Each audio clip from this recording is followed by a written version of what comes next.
Et bientôt, au son de la trompette, en un clin d'œil, ceux qui sont vivants seront transformés et ceux qui sont morts reviendront à la vie et tous ensemble, nous serons amenés dans la présence du Seigneur. Celui qui nous aime, ce matin, c'était notre thème à l'adoration, puis on a vu combien il nous aime. Et il nous aime tellement qu'il veut qu'on ait une vie qui ait du sens sur la terre. Hier, Lucie et moi, on a passé une journée pas mal. Nous, on était dans une conférence, une réunion à Sherbrooke, une grande partie de la journée.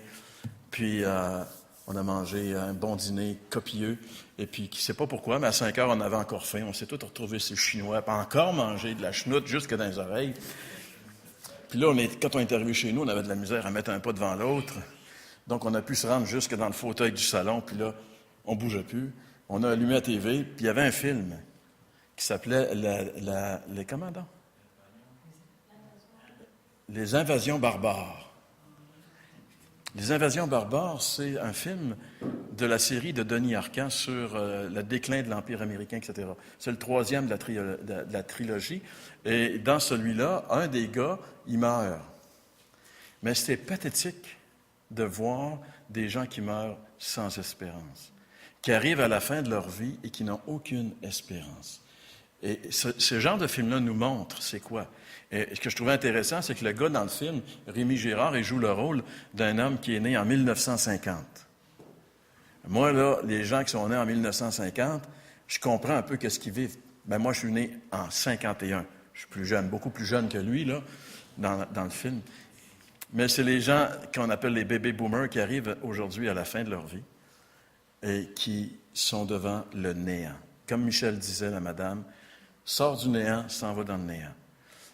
Dans les années 40, il y a des philosophes français, Albert Camus et Jean-Paul Sartre, qui avaient réalisé le néant. Et eux, ils ont mis sur pied une philosophie de la vie qui était l'absurde de la vie. La vie, c'est absurde. Parce que si le Seigneur n'y est pas dedans, ça n'a aucun sens de vivre.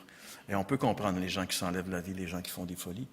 Parce que si Christ n'est pas là, ça n'a pas de sens. Mais si le Seigneur est là, tout change. Comme on l'a chanté ce matin, c'est ce petit rayon de lumière dans les ténèbres et qui vient mettre toute une dimension nouvelle. Et quand quelqu'un arrive devant la porte de l'éternité et qui est sauvé, qui a la vie éternelle, il sait où est-ce qu'il s'en va. Il sait qu'il s'en va dans la présence de son Sauveur. Il sait qu'il va être avec lui pour l'éternité. Il ne sait pas où, il ne sait pas les détails, comment ça va être fait. Mais garde, il sait qu'avec le Seigneur, c'est toujours merveilleux. Peu importe. C'est pour ça qu'il ne nous a pas donné tous les détails. Il y a des gens qui ils voudraient tout avoir, les détails, la couleur des murs, puis tout ça. Regarde. C'est pas ça qui est important. Le Seigneur va être là. C'est ça qui est important. Et, entre-temps, nous, on vit dans ce monde avec l'espérance qu'un jour, notre vie va nous permettre d'entrer dans la présence du Seigneur. Et si on veut, et justement ce que j'allais dire, c'est que le Seigneur, il veut pas qu'on soit comme ces gens qui n'ont pas d'espérance. Ces gens qui, tu sais, ce gars-là, il meurt parce que il demande à une junkie de lui injecter une surdose de héroïne ou de drogue comme celle-là. Il meurt comme ça, finalement. Tu sais, et ce qui est merveilleux, c'est que pour nous, les chrétiens, quand quelqu'un est rendu là, c'est parce qu'il n'y a plus d'espoir, il n'y a plus rien dans sa vie. Tu sais. Mais quand tu es le Seigneur, il y a toujours de l'espoir. Et le Seigneur veut qu'on ait une vie. Il dit, l'ennemi est venu pour détruire, ruiner et détruire. Et ça, on le voit très bien. C'est des vies de ces gens-là, c'est des vies détruites, des vies ruinées, parce qu'ils ont porté l'oreille à l'ennemi et ils ont laissé l'ennemi diriger leur vie. Mais le Seigneur dit, moi, je suis venu pour vous donner la vie et la vie avec abondance. Jean, chapitre 10 et le verset 10. Toute notre étude sur le Saint-Esprit a été basée sur ce verset. La vie avec abondance. Mais malheureusement, il y a bien des chrétiens qui ne vivent pas la vie avec abondance. Et c'est pour ça qu'on a pensé que faire une étude sur l'importance du Saint-Esprit dans nos vies ferait toute la différence. On a vu que c'était quoi le ministère du Saint-Esprit envers les croyants. D'abord, on a vu que la première chose que le Saint-Esprit fait, c'est qu'il convainc un pécheur qu'il est pécheur. Parce que tous les pécheurs qui sont dans le monde ne savent pas qu'ils sont pécheurs. Et dès que quelqu'un réalise qu'il est pécheur, alors à ce moment-là, il est sous la conviction de péché. Et ce qu'il doit avoir, c'est un soulagement. Parce que être sous la conviction de péché, c'est terrible. Et là, le Saint-Esprit, quand il convainc quelqu'un de péché, il lui ouvre les yeux sur la croix et lui montre, regarde ce que Dieu a fait pour toi, pécheur. Son Fils est mort à ta place, il a pris ta condamnation.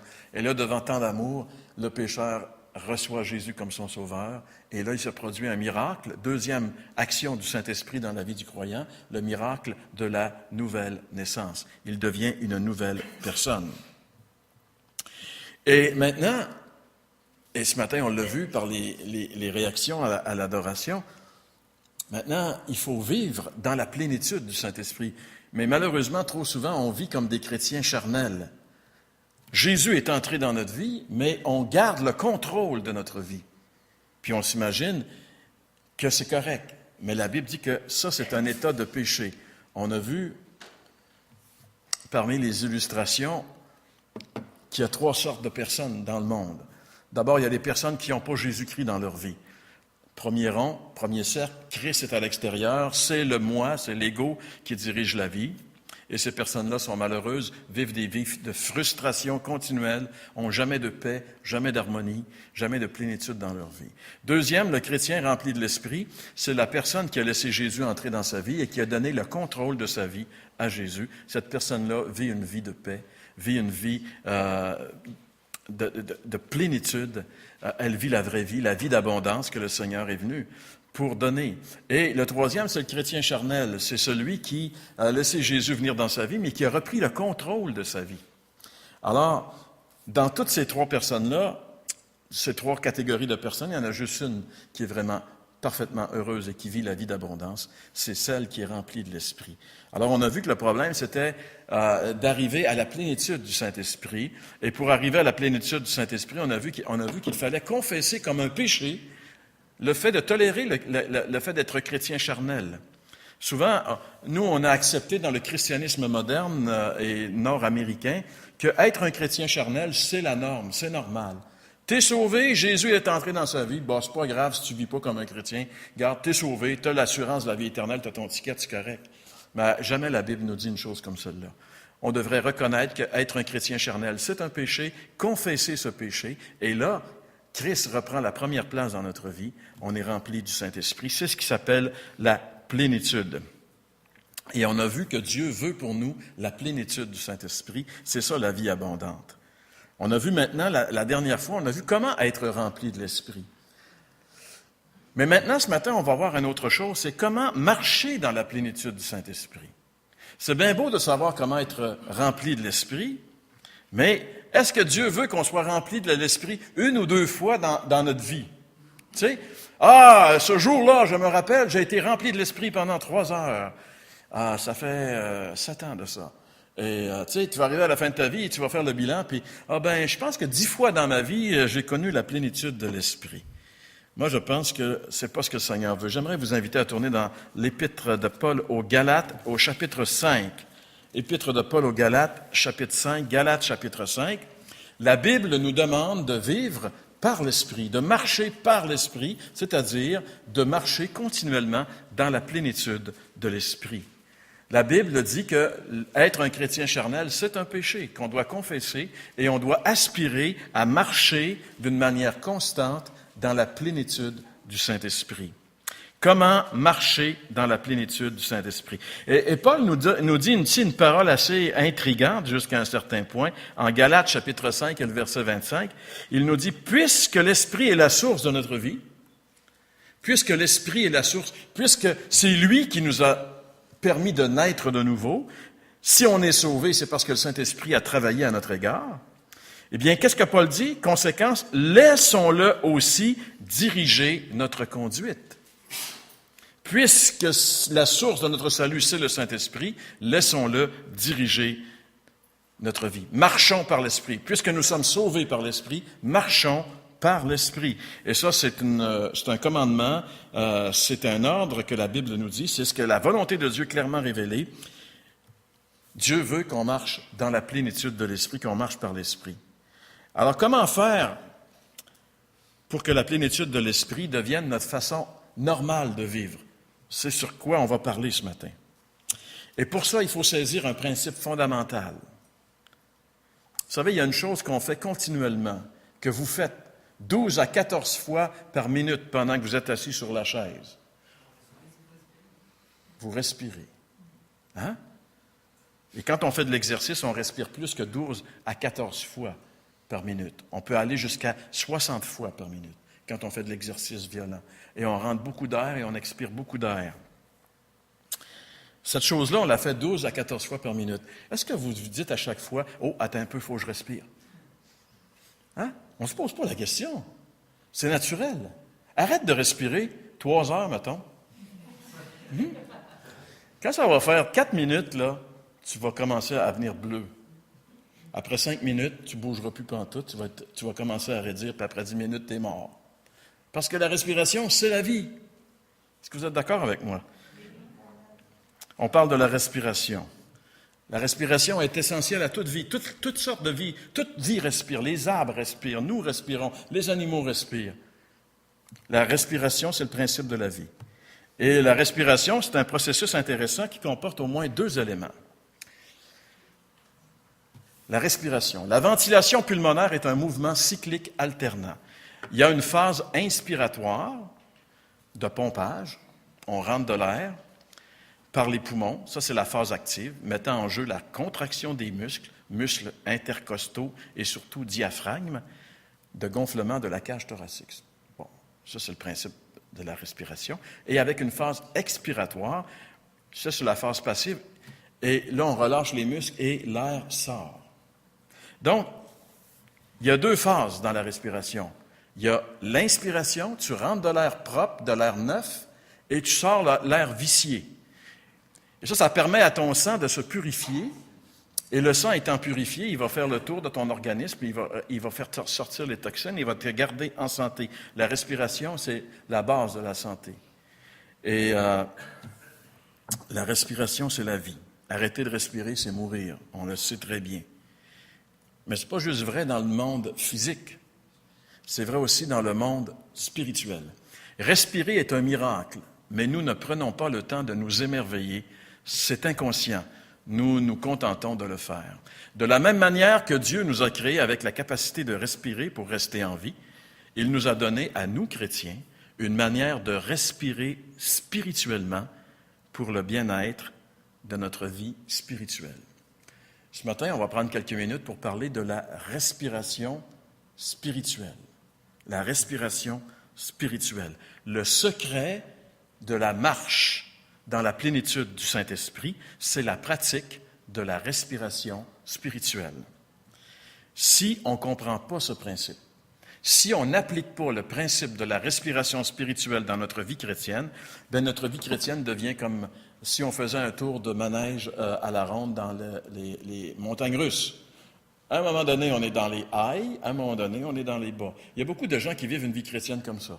Ils sont dans le high, ils sont dans le bas. À un moment donné, ils sont high, là, ils sont extraordinaires, là.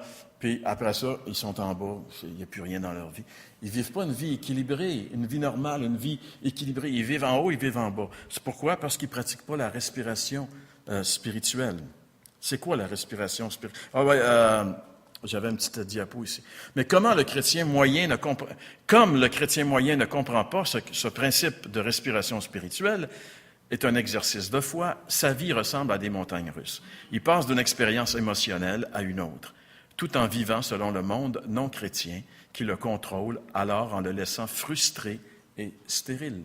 En réalité, ce qui fait que le chrétien a des highs et des hauts, c'est ses émotions qui sont attisées par ce qu'il y a dans le monde, au lieu d'être connecté continuellement avec Dieu et de tirer de Dieu ce qui lui donne un équilibre, une plénitude dans sa vie. Je ne pourrai jamais vivre la vie abondante que Jésus a promis à ceux qui se confient en lui, sans la marche dans la plénitude de l'Esprit, mais je ne peux pas marcher dans la plénitude de l'Esprit sans la respiration spirituelle. C'est quoi la respiration spirituelle? Comment marcher dans la plénitude du Saint-Esprit? Marcher continuellement dans la plénitude du Saint-Esprit, c'est vivre en étant rempli du Saint-Esprit à chaque instant, dans une dépendance totale à Dieu. Mais comment cela est-il possible? Alors même que vous marchez fidèle au Seigneur et que vous décidez vraiment de le servir, il pourra vous arriver de faire quelque chose, une parole, une pensée ou un acte. Moi, je suis parti ici vendredi midi, j'étais rempli de l'Esprit. Puis là, j'ai pris mon char pour m'en aller manger chez nous. En arrivant sur le boulevard qui s'appelle, comment c'est? Péloquin. Poliquin. Ben là, ils ont mis une nouvelle lumière, hein? Parce qu'ils ont fait le magasin des spiritueux. Ça, c'est spirituel, hein, les spiritueux, ça? Non, c'est pas pareil. C'est pas pareil pantoute. Mais vous ne soyez pas remplis de vin, soyez remplis de l'esprit. Allez pas vous abreuver là, allez vous abreuver en haut. OK.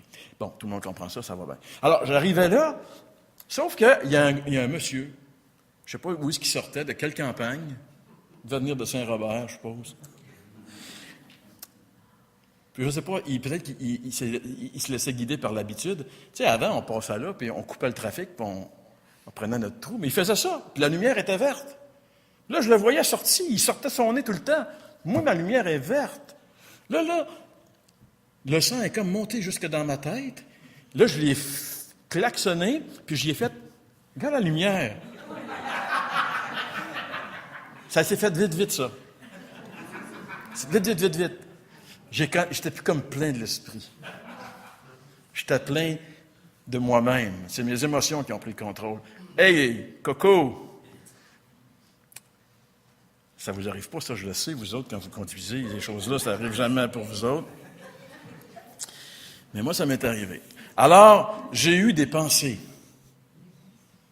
Tu sais, sous l'émotion, j'aurais presque arrêté, je serais parti de mon char, j'aurais arrêté, je cherchais le bonhomme dans l'auto. Sous l'émotion. C'est mes pensées, là. Ah, l'épais, si je pouvais l'avoir d'en face, puis, tu sais. Ça s'est fait vite, ça. Mais après, là, le Saint-Esprit m'a parlé, t'es un enfant de Dieu? C'est-tu comme ça qu'un enfant de Dieu agit? Qu'est-ce que j'ai fait? J'ai demandé pardon au Seigneur. Non, j'ai demandé pardon au Seigneur. C'est pas correct d'agir comme ça. On ne doit pas agir comme ça. Mais j'ai agi comme ça. Alors, j'ai eu une pensée qui a fait un acte qui n'était pas correct. Et je sais que ça déplaît à Dieu. Dès que vous en prenez conscience, confessez ce péché à Dieu et remerciez-le de vous avoir pardonné. Alors, rendu à l'autre lumière, j'étais pardonné. J'étais rempli de l'Esprit à nouveau. Et là, personne n'est venu me couper la route. Par la foi, accepter l'amour et le pardon de Dieu et rester en communion avec le Seigneur. Non, mais tu vois-tu, là, je suis bouillonnant, ce bonhomme-là, j'y remarque la face. Puis après ça, je vais aller lui dire, « Hey, monsieur, le Seigneur vous aime. » Tu sais, moi, il montrait mon point, là, parce qu'il me coupe, puis après ça, moi, aller dire, « Le Seigneur t'aime. » Ah, il va dire, toi, là, si c'est ça que le Seigneur fait dans ta vie, j'en veux pas ton Dieu, hein? Puis il aura raison. Mais comme je vous dis, moi, je pense que je suis tout seul qui vit des affaires de même. Là. Vous autres, ça vous arrive jamais. Hein? Vous autres, quand quelqu'un vous coupe, hein, vous le bénissez comme le pape. Et vous lui dites que le Seigneur te bénisse, mon enfant. Le pape, là, il est dans le chenoute de ce temps-là, de toute façon. Alors, on continue ici. Cette démarche peut être illustrée par le concept de la respiration spirituelle. La respiration spirituelle consiste à expirer ce qui est impur et à inspirer ce qui est pur. Cet exercice, c'est un exercice pour la foi. Elle permet aux chrétiens d'expérimenter en permanence l'amour et le pardon de Dieu. Si je n'avais pas confessé ce péché-là, je serais continué. J'aurais resté frustré. Tu sais, la rage, elle serait restée là. Puis là, j'aurais arrivé chez nous, j'aurais mangé, j'étais tout seul, tu sais. Fait que là, ça aurait resté là. Puis là, j'aurais continué à passer ma journée avec une rage dans le cœur. Tu sais, puis là, j'aurais dit à tout le monde, si tu plates à conduire aujourd'hui, il y a tout le monde des fous qui nous coupent. Puis le monde est fou, le monde est malade. Là, j'aurais eu de la haine pour le monde que Dieu aime. Dieu dit, Dieu a tant aimé le monde. Puis moi, j'aurais vomi sur l'humanité parce que quelqu'un m'a coupé pendant toute la journée. Et puis ça aurait grossi. Puis le diable, quand il aurait vu que j'étais comme ça, il aurait permis qu'il y en ait d'autres qui rentrent en ligne de compte pour m'enfermer et m'emprisonner dans ma haine. Mais la respiration spirituelle m'a permis d'être délivré instantanément de ce piège. Donc ici, on a les principes de la respiration spirituelle. Expirez spirituellement, confessez votre état de péché, accordez-vous avec Dieu. Vous savez, confesser, il y a des gens qui pensent, on a été enseigné pendant des années dans la religion que confesser, c'était aller à la confesse puis dire nos péchés à un prêtre. Hein? Mais le mot confesser en grec veut simplement dire la même chose que. Confesser, ça veut dire la même... Tu sais, Dieu, il dit, garde, t'as péché. Quand je confesse mon péché, je dis, t'as raison, Dieu. C'est vrai, j'ai péché. Je dis la même chose que Dieu. C'est sûr. Mais là, si je suis devant Dieu, puis je lui dis, j'ai fait le mal, tu me l'as dit, c'est pas correct. Mais là, je lui demande pardon, c'est sûr. Mais c'est une deuxième phase. Confesser, c'est pas demander pardon, c'est de réaliser premièrement que j'ai mal fait. Et puis maintenant, dire, je veux pas recommencer ça. Parce que premièrement, c'est qui le coco, là, le gars dans son char, lui, qui m'a coupé, là, il s'en foutu de moi, lui. Hein? Il pense plus à moi, lui. Il est avec sa bonne femme, puis regarde, ils vont faire ses commissions, puis la vie est belle. Puis moi, le coco qui gruge, là, ce morceau-là, là, qui me défait toute la vie, qui ne me permet plus d'apprécier les belles choses autour de moi, c'est qui souffre le premier de ça? C'est moi.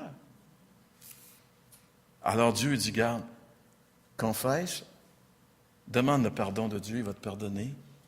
Quand Dieu pardonne, il enlève le péché. Dieu s'en souvient plus. Et puis, moi, j'ai une capacité aussi d'oublier très vite. Plus je vieillis, plus ma mémoire vive, elle est moins vive. J'ai moins de octets de mémoire vive, donc j'ai une capacité d'oublier beaucoup plus rapidement. Il y a des bienfaits dans la vieillesse. J'aimerais vous dire ça. Je suis encore jeune, et j'ai encore au moins 30 ans à être jeune. Après ça, je commencerai à être vieux, mais il y a des bienfaits. Non, mais je vois des jeunes, des fois, ils ont juste 10 ans de plus que moi, puis ils marchent comme des vieillards de 90 ans, un peu, relax. Tu marcheras comme un vieux quand tu seras vieux. Attends d'être vieux. Fais pas le vieux avant le temps. Non, mais êtes-vous d'accord avec moi, matin? Bon, OK, c'est correct. Ça fait que je vous disais quoi, là? Hein? Hein? Ouais, je vous parlais de la mémoire. C'est dans l'idée du pardon. Hein. Dieu nous pardonne. Et après qu'on est pardonné, il y a la joie qui vient. Tu sais, quand tu es pardonné, il y a une joie. Tu sais, David, il dit, rends-moi la joie de mon salut. Quand tu es dans la frustration du péché, tu n'es plus dans la joie du salut. Il y a beaucoup de chrétiens qui sont frustrés à l'année longue parce qu'ils ne pratiquent pas la respiration spirituelle. Tu n'es pas obligé de garder ça longtemps. Confesse-le le plus vite possible. La confession implique la repentance, c'est-à-dire un changement dans votre attitude et vos actes. Moi, je veux changer, je ne veux pas vivre comme ça. Je veux vivre dans la paix. Je veux vivre, tu sais. Puis inspirer. Alors, replacez votre vie sous la conduite de Jésus-Christ et recevez par la foi la plénitude du Saint-Esprit. Croyez que pour tenir sa promesse et pour vous permettre d'obéir à son commandement, Dieu exauce votre prière et vous conduit à nouveau. Dieu, il y a un paquet. Les versets qui sont là sont des versets, je ne vous les lis pas, on ne va pas les lire. Vous pourrez les voir si vous prenez des notes ou j'ai une petite surprise pour vous un matin. Puis, ça va vous permettre de mettre ça en pratique continuellement dans votre vie. Et vous allez être les premiers bénéficiaires. La respiration spirituelle, c'est la voie vers la vie abondante que le Seigneur nous a donnée. Comment la respiration physique est-elle... tu sais, notre respiration physique est tellement naturelle, on fait ça 12 à 14 fois par seconde sans s'en rendre compte. Vous avez respiré, depuis qu'on a commencé à parler ce matin, peut-être 300-400 fois sans vous en rendre compte. Il faudrait aussi que la respiration spirituelle devienne naturelle dans nos vies. Et ça fait toute une différence. Toute une différence. Vous savez, on disait de Billy Graham, l'évangéliste, aussitôt que quelqu'un lui disait qu'il y avait quelque chose qui n'était pas correct, la première chose qu'il disait, il prenait son équipe et disait, on se met à genoux pour demander pardon au Seigneur. Il pratiquait la respiration spirituelle, même au niveau de son équipe d'évangélisation. Je vais vous parler d'Amy Acker. Je ne sais pas si vous la connaissez. Amy Acker, c'est une mère de 3 enfants. Elle a trouvé que la respiration spirituelle faisait une différence dans sa manière d'élever les enfants. Élever les enfants, c'est pas évident. Et ça met notre plénitude de l'esprit à l'épreuve. Quand je ne reprends pas mes enfants correctement, quand je crie ou que je manipule, mais je sais ici qu'il n'y a personne qui crie après ses enfants, qui manipule ses enfants, mais quand même, ça peut arriver des fois. Et que je réalise que je viens de faire, je leur dis calmement d'aller dans leur chambre, et que je les rejoindrai dans un petit moment. Je vais alors dans ma propre chambre pour me recueillir quelques minutes et Dieu me révèle l'origine de mon péché. Que ce soit par exemple de l'impatience ou le désir d'imposer ma volonté sur les autres. Ça, le désir de contrôler les autres et d'imposer notre volonté, c'est un péché. Je le lui confesse et demande ensuite au Saint-Esprit de m'aider à changer parce que je ne veux pas le faire sans son aide. Je suis alors prête à aller voir mes enfants, à reconnaître mes torts et à prendre un nouveau départ. Il existe une différence entre la respiration physique et la respiration spirituelle. Il y a des similitudes, mais il y a des différences. Et une des différences, c'est qu'on ne peut pas retarder la respiration physique. On peut la retarder des fois, tu sais, je veux dire, on va nager en dessous de l'eau, mettons. Tu sais, alors tu prends un grand respire, puis là tu t'en vas en dessous de l'eau, mais regarde, ça fait 20 secondes, tu ressors, tu as hâte de sortir pour prendre un peu d'air. On peut la retarder, mais la respiration spirituelle, on peut la retarder. C'est ça qui est le problème. Pour des négligences ou pour d'autres raisons, on peut savoir qu'on devrait confesser son péché, mais on retarde. Et là, on crée un problème incroyable. On s'infecte. Parce que les toxines dans notre vie spirituelle ne peuvent plus s'en aller maintenant. On les garde à l'intérieur. Alors on s'infecte. Et si on ne confesse pas immédiatement notre attitude charnelle ou un péché dans notre vie, bien, la communion avec Dieu est brisée, est interrompue, et elle ne pourra revenir qu'à par le processus de la respiration spirituelle. Puis il y a certaines personnes qui croient que la maturité spirituelle veut dire devenir de plus en plus mature en Christ. Il y a des gens qui disent que la maturité spirituelle se mesure par le temps que nous mettons à confesser nos péchés. Plus tu es mature, plus tu confesses tes péchés rapidement. Je ne sais pas si c'est vrai, mais il y a des gens qui disent ça. J'ai entendu dire qu'on pouvait mesurer notre maturité chrétienne selon le temps écoulé entre le péché et sa confession. Quand on maintient un intervalle court, notre vieille nature est tenue fermement en laisse. Plus le péché est confessé et abandonné tôt, plus le cœur reste sensible et plein de tendresse, nous dit une brochure sur ce sujet publiée par Life Action Ministries. La respiration spirituelle est un élément essentiel qui permet de conserver sa pureté personnelle. La pratique de la respiration spirituelle nous aide à développer une conscience de Dieu, ce qui, en retour, sert à gagner le cœur revitalisé, à garder le cœur revitalisé, spirituellement focalisé et moins enclin à continuer dans l'iniquité. Donc, le secret de la marche dans la plénitude de l'esprit est la pratique de la respiration spirituelle. Cette pratique devient pour nous un élément très important de notre maturité spirituelle. Et je pense que chacun d'entre nous ici, on veut aller dans la maturité spirituelle. On ne veut pas rester des bébés en Christ. Et Paul il dit aux Corinthiens, chapitre 3, 1 Corinthiens 3, « J'aimerais vous parler comme des hommes en Christ, mais je ne peux pas, vous êtes des enfants, vous êtes des bébés dans la foi. » Alors, on a besoin de grandir et devenir des adultes, des matures en Christ. Et la maturité, en route vers la maturité, respirez spirituellement chaque fois que le Saint-Esprit vous montre un péché et que vous vivez une vie qui honore Dieu. Laissez le Saint-Esprit continuer à contrôler votre vie à tout moment et vous grandirez vers la maturité. Le chrétien charnel, il confesse son péché et il devient un chrétien rempli du Saint-Esprit et il grandit dans la maturité spirituelle en faisant ce processus. S'il refuse de confesser son péché, il demeure un chrétien charnel. Il n'y a pas de progression dans sa vie spirituelle. Il demeure un bébé en Christ. Il demeure dépendant des autres. Il demeure dépendant de ses émotions, de ses sentiments. Il n'y a pas de capacité de sortir de ce cycle de frustration continuelle. Et sa vie chrétienne n'a pas cette valeur d'une vie d'abondance.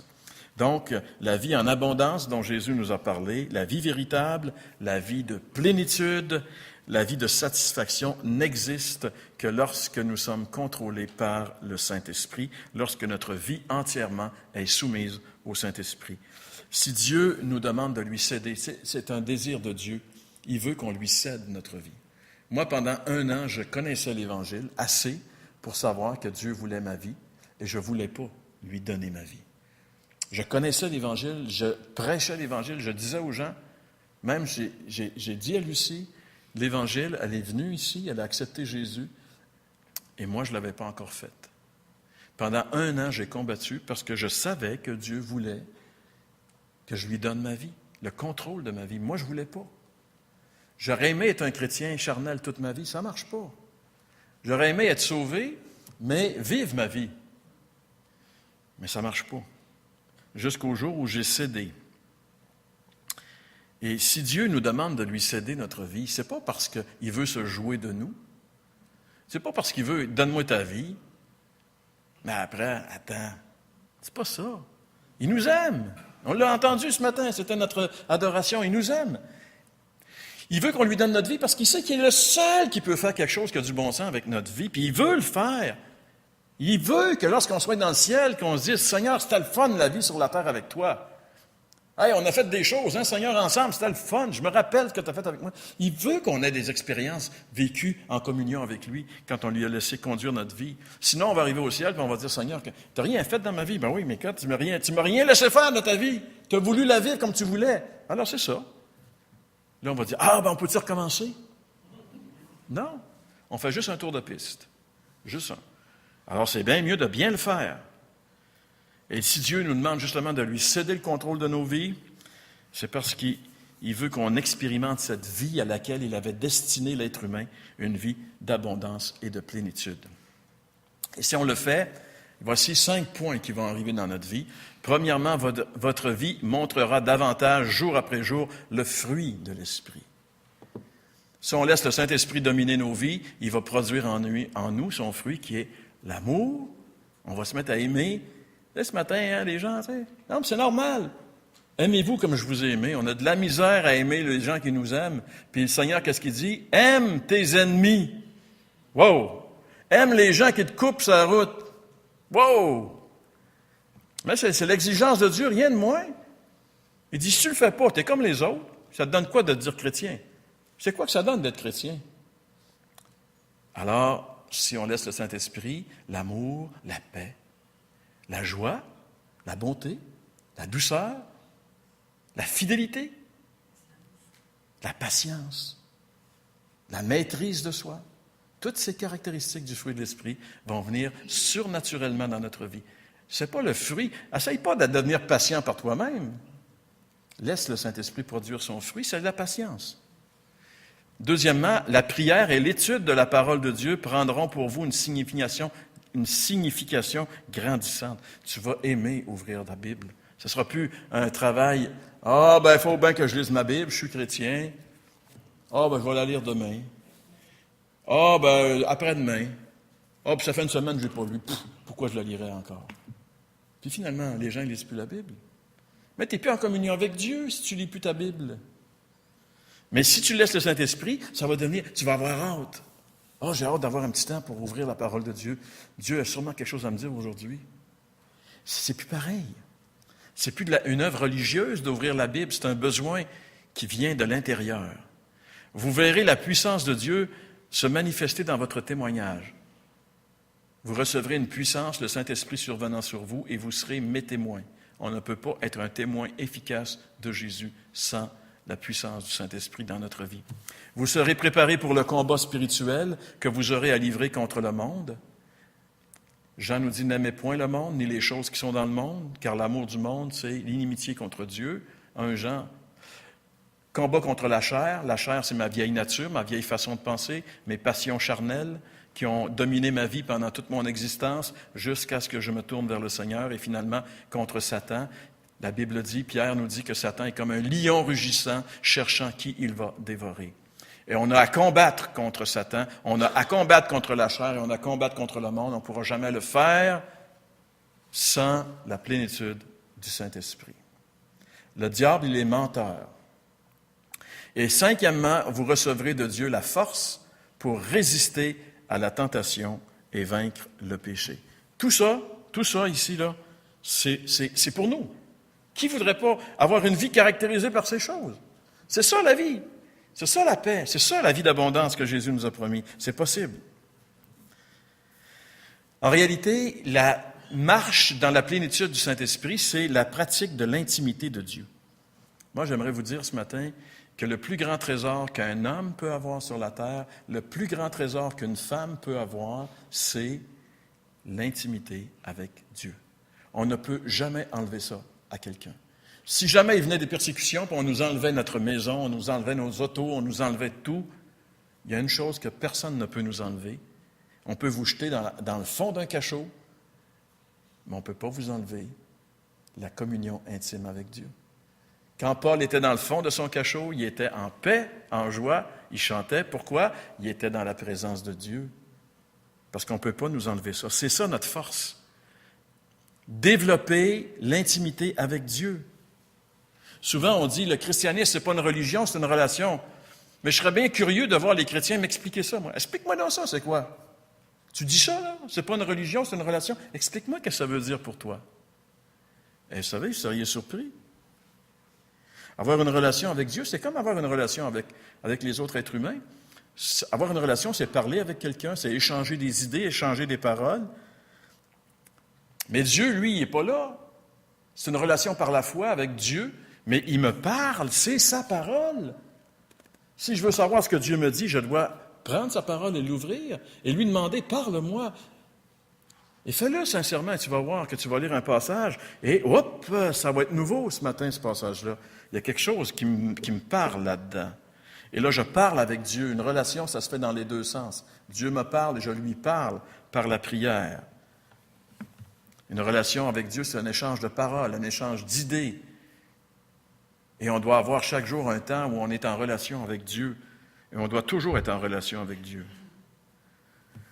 Cette relation nous amène à connaître Dieu de plus en plus. Et plus on le connaît, c'est comme les saucisses high grade, hein? Plus on en mange, plus elles sont fraîches, plus elles sont fraîches, plus on en mange. Et Dieu, c'est pareil. Plus on le connaît, plus on l'aime. Plus on l'aime, plus on veut le connaître. Tu sais, David, qu'est-ce qu'il dit, David? Lui, il savait c'était quoi la communion intime avec Dieu. « Ô Dieu, tu es mon Dieu, c'est toi que je recherche. Mon âme a soif de toi. » Mon âme a soif de toi. C'est toi que je veux. Mon corps même ne cesse de languir après toi comme une terre aride, desséchée et sans eau. Pour David, c'était ou bien Dieu ou bien je meurs. C'est Dieu ou je meurs. Est-ce que c'est vrai pour nous? Pour que ça devienne vrai, pour que cette soif devienne véritable dans nos vies, il faut laisser le Saint-Esprit dominer. Jamais un chrétien charnel dit « Mon âme a soif de Dieu ». Jamais. Son âme est remplie des choses du monde. Il n'a plus soif. Son âme est sec. Sec.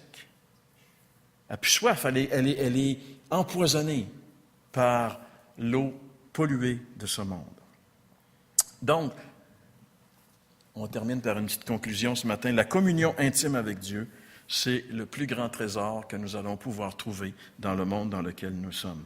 Mais cette communion avec Dieu, elle n'est possible que si nous marchons dans la plénitude du Saint-Esprit. Et la marche dans la plénitude du Saint-Esprit n'est possible que si nous pratiquons la respiration spirituelle. Pendant 4 semaines, depuis 1 mois et demi, je vous ai parlé du Saint-Esprit. Et ce matin, je termine avec ce 4e. Il y aura encore beaucoup de choses à dire. Il y a des éléments de la vie du Saint-Esprit en nous que je n'ai pas abordés ce matin, qu'on pourra peut-être ultérieurement aborder. Mais si vous voulez reméditer l'essentiel de l'enseignement que je vous ai donné sur le Saint-Esprit, j'ai une petite brochure ici, une petite brochure de 20 pages. La plupart des illustrations que vous avez vues sur l'écran sont tirées de cette petite brochure. Et ce matin, je vous l'offre à $1. Normalement, à 75 cents, mais c'est un spécial un matin, 1 piastre. Parce que là, commencer à changer les pièces, hein? Toute personne qui veut avoir sa petite brochure, venez voir Lucie, elle va vous en donner une, vous lui donnez votre $. Si, mettons, ce matin, là, vous n'avez pas $1 sur vous parce que, hey, t'es parti vite, puis c'est pas grave, prends ta petite brochure, puis la semaine prochaine, tu te donneras ton petit $. Parce que Lucie, elle n'avait pas, s'il y avait avec un 20, moi, j'ai pas 19. C'est ça. Ce que je veux vous dire par là, garde, prenez votre petite brochure ce matin et revisez, parce que ce qu'on a parlé sur le Saint-Esprit, c'est essentiel. Et moi, j'aimerais que chacune des personnes ici puisse vivre la vie abondante que Christ nous a promis. Je voudrais. Alors, on termine par la prière. Seigneur, on veut te remercier ce matin pour ta grâce, pour ta miséricorde. Merci, notre Dieu, d'avoir fait de nous des vases de terre, Seigneur, d'être venu ici afin de nous transformer, de nous habiter par ton esprit et de nous accorder, Seigneur, la vie qui vaut la peine d'être vécue, la vie en abondance. Seigneur, merci de nous aimer comme tu nous aimes et de vouloir faire de nous, Seigneur, des réussites de notre existence. Seigneur, dans quelques années, plusieurs d'entre nous ne seront plus là. Dans plus d'années, Seigneur, la majorité d'entre nous, on ne sera plus là. Notre tour de piste va être terminé dans ce monde. Puis on aimerait, Seigneur, partir d'ici en disant, comme Jésus un jour l'a dit, tout est accompli. Ce pourquoi, Seigneur, tu m'as demandé de venir sur la terre, je l'ai fait, maintenant je peux partir en paix. Seigneur, j'aimerais que ce soit pour chacun d'entre nous cette phrase qui termine notre existence. Une existence de plénitude vécue dans la communion avec toi. Seigneur, tu sais ce qui nous empêche d'être en communion avec toi ce matin. Montre-le-nous, Seigneur, et accorde-nous par ta grâce la repentance pour qu'on puisse y tourner le dos et s'engager à nouveau pour marcher avec toi dans la plénitude de l'Esprit. Seigneur, on te demande d'exaucer cette prière parce qu'on te le demande au nom de Jésus. Amen. Amen. Amen.